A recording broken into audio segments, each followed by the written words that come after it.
Good evening. Welcome to California Today. I'm Liang Zhang. Here is a preview of some of today's stories. Homelessness is a major issue throughout the state. After Governor Gavin Newsom proposed one solution, Republican lawmakers are offering a more accountable option. 3 different groups are either on strike or considering a strike. We'll look at the groups and what the conflict is between them and their employers. And after 45 years, a California police department solved a cold case homicide. The murderer is identified and the victim's family is starting their healing process. As many of you know, California leads the nation in many ways, including homelessness. A group of Republican lawmakers introduced more than a dozen bills to combat California's worsening homeless crisis. The group says they are pushing back against the state Democrats' heavy spending policies. Let's hear more about what the Republicans are proposing. A group of Republican lawmakers introduced their new legislative package called Act on Homelessness. The bills seek to address the state's growing homelessness problem. No more pricey programs that don't get results. 2 of our proposals would require transparency to make sure that we are delivering on results. One would audit the state homelessness efforts to look not just at spending, but at results and outcomes. The group acknowledged that any proposal costs money, but emphasized that investments should result in improvements. The other proposal will require the governor to provide an annual report on state and local governments' homelessness efforts so that we can see how effective these flashy programs really are. Another bill in the package seeks to provide addiction services for the homeless, using opioid settlement funds to provide treatment for those having mental health issues. Our policy proposals will bring focus on providing mental health, drug, and alcohol treatment, growing a skilled workforce, increasing facility capacity, enforcing our laws rather than tolerating open drug use, and expanding federal and state housing first laws so that wraparound services can be required and not merely offered.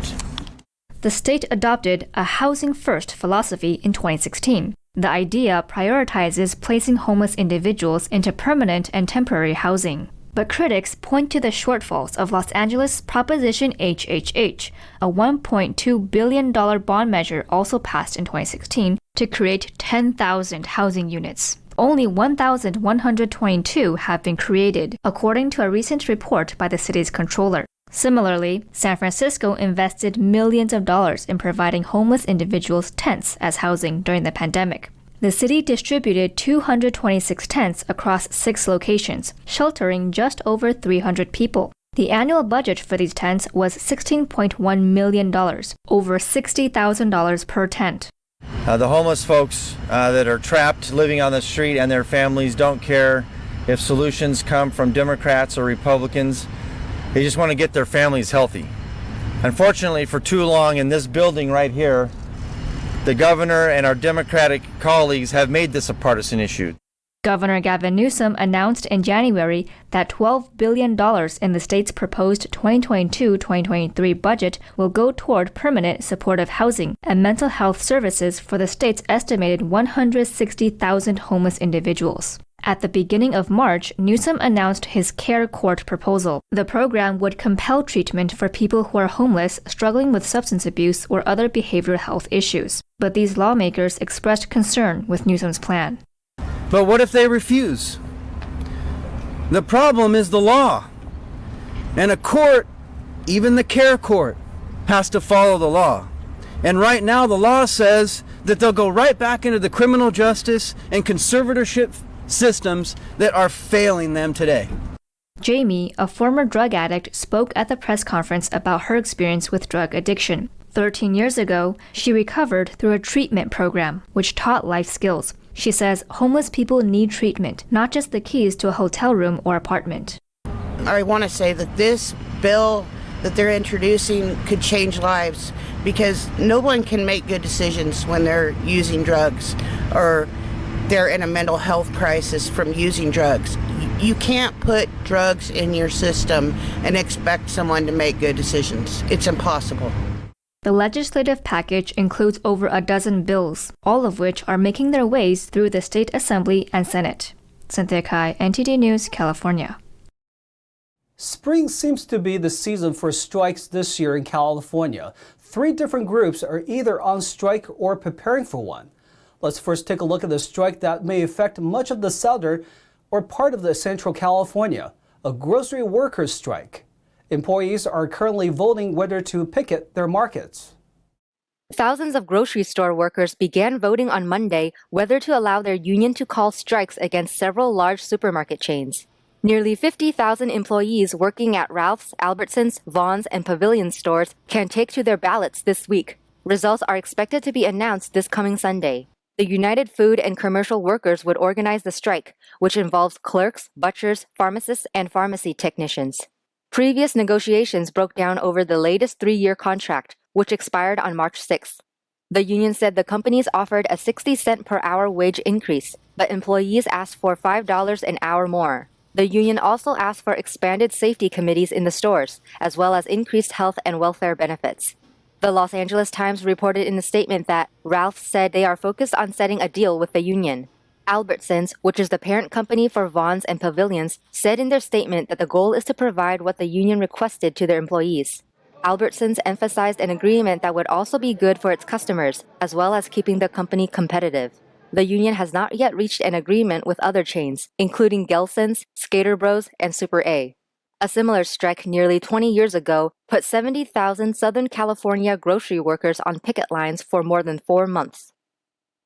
Workers at a major California oil refinery went on strike Monday. Chevron and the United Steelworkers could not come to a contract agreement after recent negotiations. But the rest of the California doesn't need to worry too much. As Chevron says, gas prices won't be affected. Over 500 workers at the Bay Area's Chevron Corporation refinery went on strike early Monday. Union workers at the plant in Richmond did not come to a bargaining agreement with Chevron, voting down the company's offer. Chevron refused to return to the bargaining table. The strike, organized by the United Steelworkers Local 5, began over safety concerns and demands for salary increases. They're tired of coming to work and making a profit for these corporations and having no consideration when it comes to their health and safety, when it comes to their medical coverage, to their hours, their wages, fatigue. Chevron said in a Sunday night statement that it has negotiated for months and believes their offer to be fair. The company added that in Richmond, the union's demands exceeded what the company believes to be reasonable and moved beyond what was agreed to as part of the National Pattern Bargaining Agreement. Chevron offered a 2.5% pay increase for its roughly 1,300 workers. White said the union asked for 5%, citing inflation and cost of living in the Bay Area. Despite negotiations failing, Chevron said in a statement it is fully prepared to continue normal operations. It also does not anticipate supply chain issues. Chevron wrote, "We anticipate no issues in maintaining a reliable supply of products to the market." But if the strike shuts down the refinery, it could affect the already record-high California gasoline prices. And finally, teachers in Sacramento are considering to begin a strike on Wednesday. Points of contention include pandemic spending and labor shortages. Strike or not, students in the district can still go to class.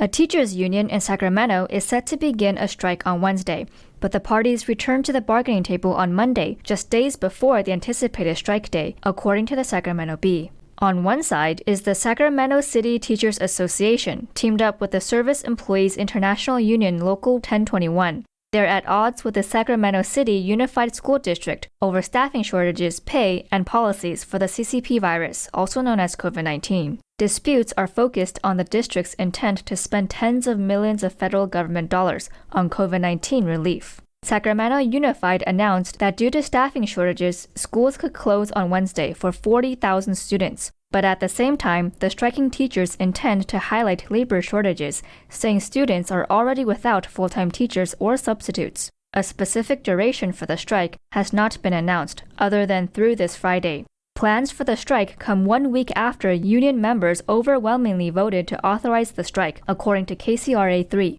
Superintendent Jorge Aguilar said the district will work to resolve the dispute before the strike. Officials worked through the weekend in preparation for Monday's bargaining. If the strike proceeds, students in the district may cross picket lines and attend class, but staff or substitutes may have to take over. In Northern California's Bay Area, police announced that they solved a 45-year-old cold case. Closing the case came after the police established a cold case unit last year. California's Alameda Police Department said they have solved a 45-year-old cold case homicide. The announcement comes after an 11-month-long investigation by the department's cold case unit. The unit was established in April 2021 and led by 2 retired Alameda police sergeants and a retired Alameda police officer. We hope this approach can serve as a model for the rest of the country to help bring justice to the victims of over 260,000 unsolved homicides in the United States. In March 1977, 43-year-old Richard Bishop Sr. was stabbed 10 times during an attempted burglary while at home with his then 17-year-old son. The Korean War veteran died at the hospital from his injuries. Given new technology in forensics, police was able to identify Richard Curley Bernard, a serial burglar and rapist, to be responsible for the murder. The police found blood on the jacket in the suspect's home. The department said the suspect is now deceased. The victim's son, who was present at the news conference, conveyed his thanks to the police department on behalf of his family and late mother. Coming up next, a preschool teacher in Southern California led her class in what sounds to be the anti-Joe Biden chant. One mother pulled her daughter from the school and explains why. Amid these record-high gas prices, Republican lawmakers are calling on the governor to reopen California's drilling operations. They say his desk is covered in drilling permits. And Cadbury is hosting its National Easter Bunny tryouts for all kinds of different pet animals. This year, a dog from Southern California is a finalist. That and more for you here on California Today.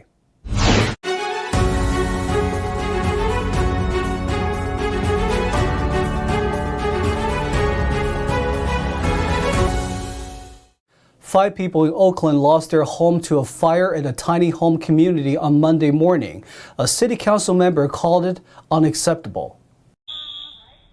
Firefighters responded to a fire at 2nd Avenue and East 12th Street near the tiny home community of Lakeview Village. A fire spokesperson said 3 tiny homes were engulfed in flames when they arrived. A 4th was damaged but not destroyed. In 25 minutes, firefighters were able to bring the fire under control. No one was injured or killed. Council President Nikki Fortunato Bass said she was saddened that 5 people were displaced by the fire. She also said it was unacceptable. She added, the site must be safe for clients, staff, and nearby communities. According to the fire department, the cause of this fire is currently undetermined, but based on existing surveillance footage, the fire is believed to be accidental.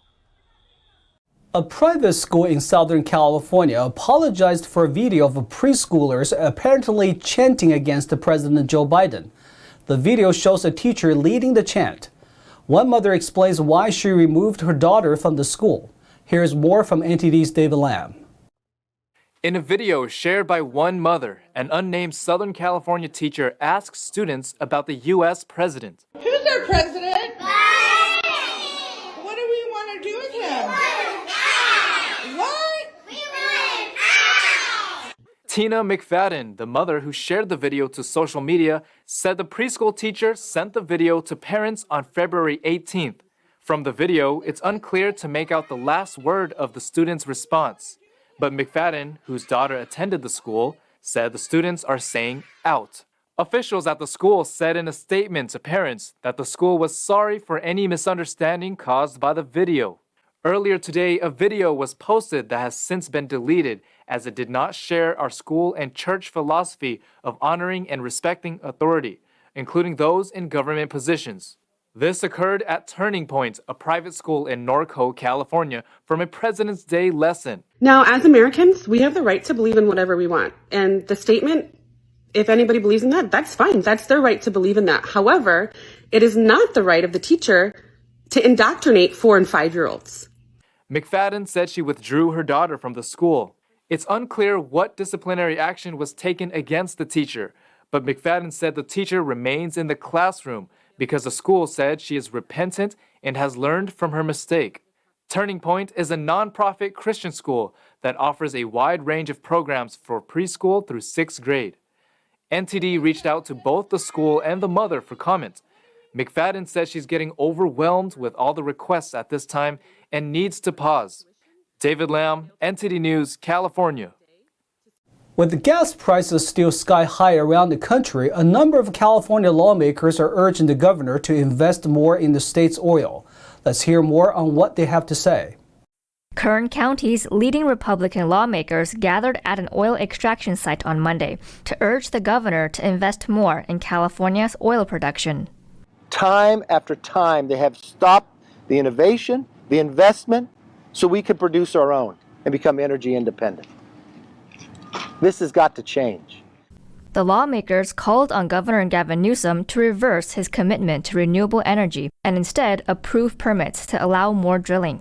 Ever since Gavin Newsom has become governor, his role of not providing the permits, more than 1,000 permits sit on his desk. So what does that mean?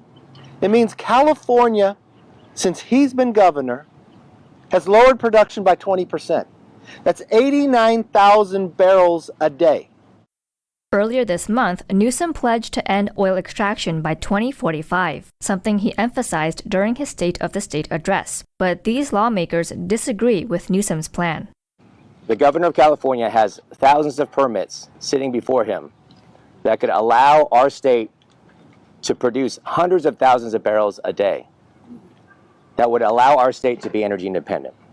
Fong said California needs to be able to produce its own oil without relying on imports.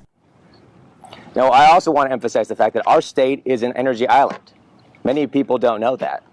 And what I mean by that is that because of the lack of infrastructure, because of transportation costs, we cannot bring in oil from other states. Senator Shannon Grove cited the job opportunities the oil industry can provide.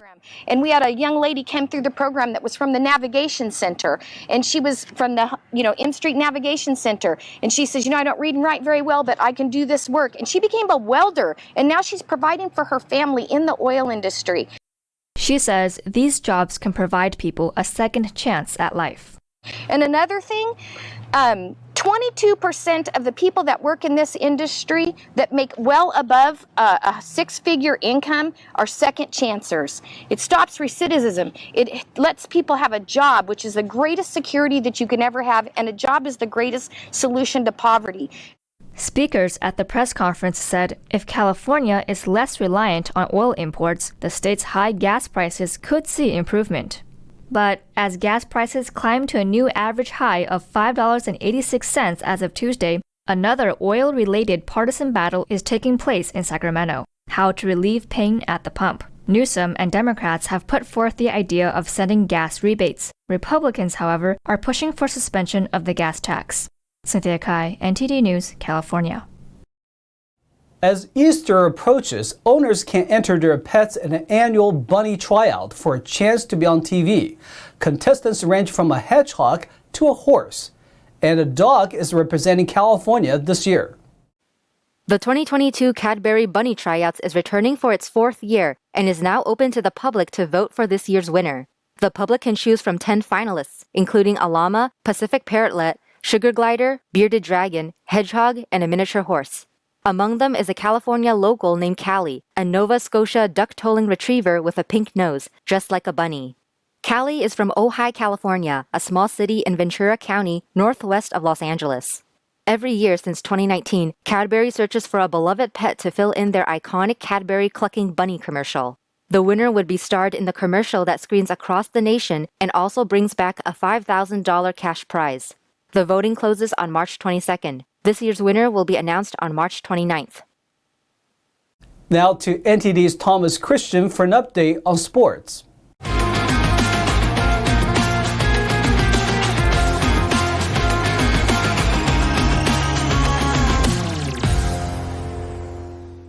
I'm Thomas Christian, giving you the California Sports Roundup. Phil Mickelson, who is taking time away from the game amid fallout from comments he made regarding the Saudi-backed Super Golf League, is no longer listed in the field of active players competing at next month's Masters. The Masters website on Monday showed 3 times winner Mickelson listed as a past champion not playing in the April 7 through 10 tournament at Augusta National Golf Club. Mickelson's agent was not immediately available to comment. In February, an author of an upcoming unauthorized biography on Mickelson released excerpts from the book in which the golfer called the Saudis scary, but said he was willing to look past their human rights records to gain leverage with the PGA Tour. Saudi Arabia's government has denied accusations of human rights abuses. 6-time champion Mickelson apologized for the comments, which he claimed were off the record, and said he planned to take time away from the sport. The longtime fan favorite has since found himself isolated and has lost a number of sponsors.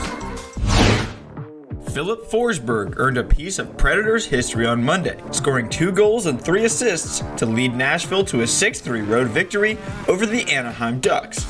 Forsberg now has 35 goals, setting a franchise record for a single season.